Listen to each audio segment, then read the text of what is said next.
नमस्कार, अनादि टीवी में मैं रत्नाकर त्रिपाठी आपका स्वागत करता हूं। आज बात राहुल गांधी की।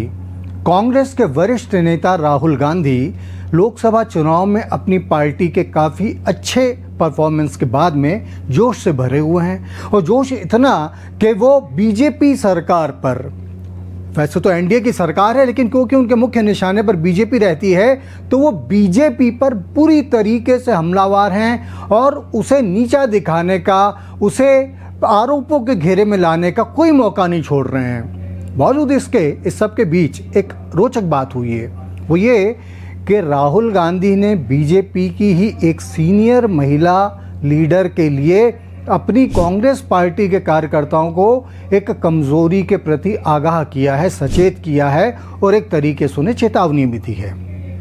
यह महिला है पूर्व केंद्रीय मंत्री स्मृति ईरानी।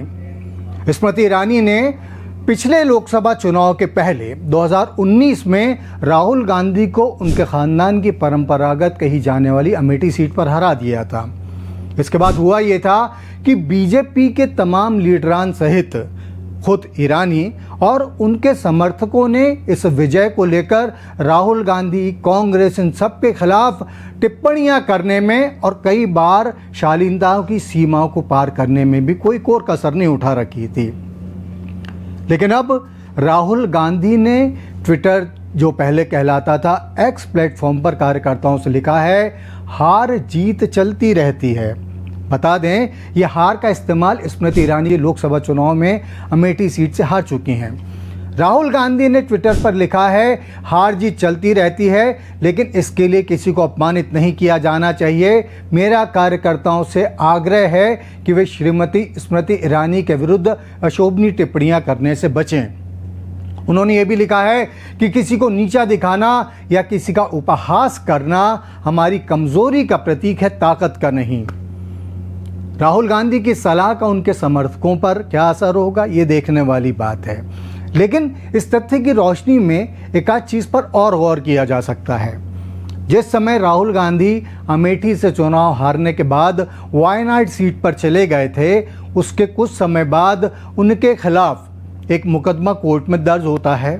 अदालत उन्हें दोषी पाते हुए 2 साल के कारावास की सज़ा सुनाती है और इसके लगभग तुरंत बाद 2 बड़े घटनाक्रम होते हैं। पहला ये कि राहुल की लोकसभा सदस्यता समाप्त कर दी जाती है और दूसरा, उनका सांसद के रूप में मिला सरकारी आवास खाली करवा लिया जाता है। अब स्मृति ईरानी तो चुनाव हार चुकी हैं लेकिन सरकारी बंगला जो उन्हें बतौर सांसद मिला था अब भी उनके पास है। तो अब इसी बात को लेकर स्मृति को ट्रोल किया जा रहा है, उनका उपहास तो किया ही जा रहा है, जैसा कि हमने पहले भी कहा कि कुछ अशोभनीय टिप्पणियां भी की जा रही हैं, लेकिन साथ ही साथ ये मांग भी प्रमुखता से उठाई जा रही है कि अब उनका सरकारी बंगला क्यों नहीं खाली कराया जा रहा। राहुल का बंगला खाली कराए जाने पर किसी समय लिखा गया था, नज़र लागी बाबा तोरे बंगले पर। अब स्मृति ईरानी के बंगले को लेकर जो कुछ हो रहा है उसे लेकर ये कहा जा सकता है कि स्मृतियों के इस युद्ध स्थल में पुराने हिसाब चुकता करने का कोई भी अवसर नहीं छोड़ा जा रहा है। आपसे फिर मुलाकात होगी, तब तक के लिए आज्ञा दीजिए। नमस्कार। अगर आप इस वीडियो को YouTube पर देख रहे हैं तो चैनल को सब्सक्राइब करें और बेल आइकन दबाना ना भूलें। अगर Facebook पर देख रहे हैं तो चैनल को लाइक करें।